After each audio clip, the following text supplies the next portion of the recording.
અમદાવાદમાં સાબરમતી આશ્રમ ડેવલપમેન્ટને લઈ સમીક્ષા બેઠક.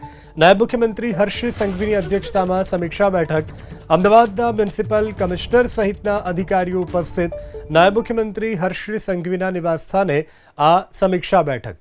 તો જે રીતે દૃશ્યોમાં પણ જોઈ શકાય છે, નાયબ મુખ્યમંત્રી હર્ષ સંઘવી ઉપસ્થિત છે અમદાવાદમાં સાબરમતી આશ્રમ ડેવલપમેન્ટને લઈ અને આ સમીક્ષા બેઠકનું આયોજન કરવામાં આવ્યું હતું.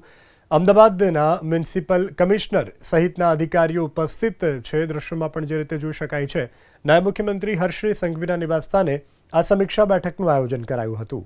નાયબ મુખ્યમંત્રી હર્ષ સંઘવીના નિવાસસ્થાને આ સમીક્ષા બેઠક. તો જે રીતે દૃશ્યોમાં પણ જોઈ શકાય છે, નાયબ મુખ્યમંત્રી હર્ષ સંઘવી ઉપસ્થિત છે અમદાવાદમાં સાબરમતી આશ્રમ ડેવલપમેન્ટને લઈ અને આ સમીક્ષા બેઠકનું આયોજન કરવામાં આવ્યું હતું. અમદાવાદના મ્યુનિસિપલ કમિશનર સહિતના અધિકારીઓ ઉપસ્થિત છે. દૃશ્યોમાં પણ જે રીતે જોઈ શકાય છે, નાયબ મુખ્યમંત્રી હર્ષ સંઘવીના નિવાસસ્થાને આ સમીક્ષા બેઠકનું આયોજન કરાયું હતું.